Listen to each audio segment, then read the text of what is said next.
Expired. I call the member for Hughes. We just heard tonight from the member from Kingsford Smith why the Labor Party is putting the prosperity of this nation at such risk.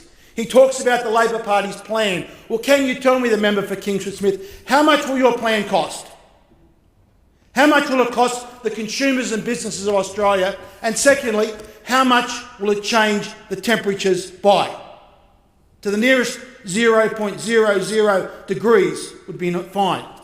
Speaker, we have an energy affordability and reliability crisis in this nation.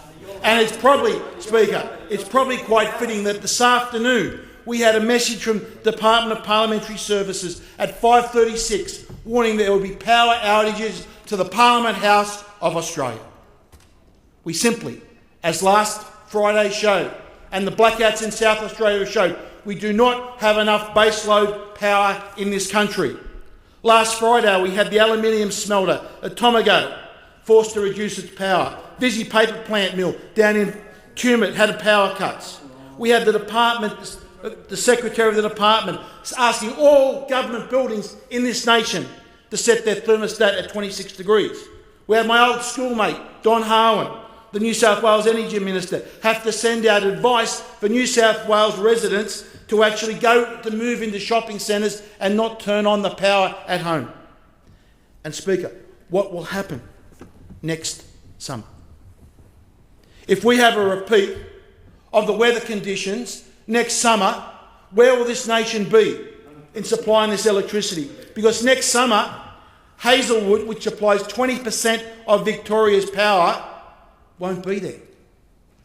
And in next summer, Deputy Speaker, the population of this nation will have increased something like 330,000 people.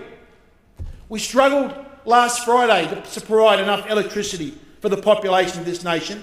How are we going to do that if we lose Hazelwood Power Station and if we have another 330,000 people in this nation that will have air conditioning, fridges, cooking, all appliances, Deputy Speaker?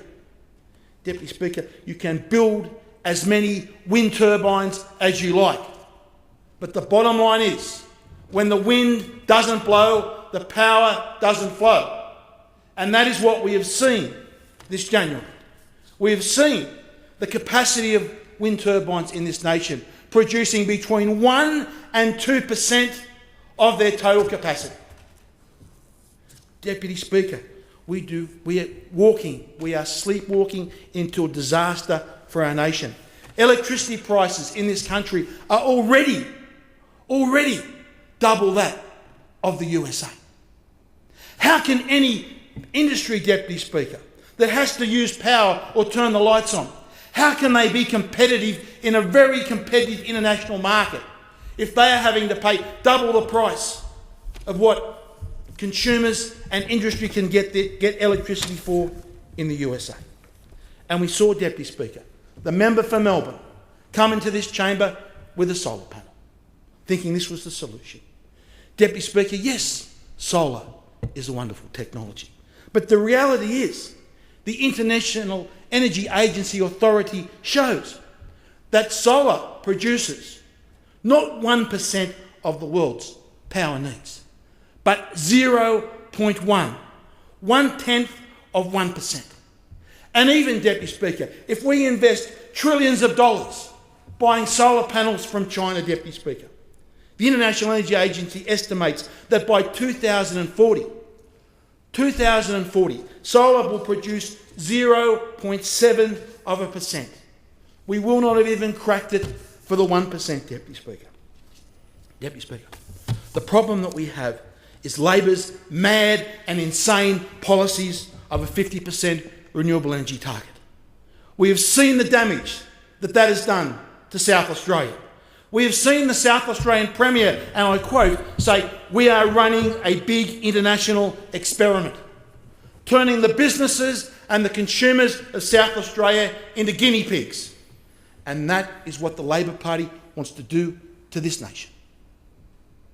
Deputy Speaker, affordable and reliable energy in the 21st century should be something as a given. But it is the Labor Party that puts it at risk. It puts our prosperity at risk. It puts tens of thousands of jobs at risk. and it puts the health, Deputy Speaker, of Australians at risk if they are unable to turn on the power on a hot summer's day.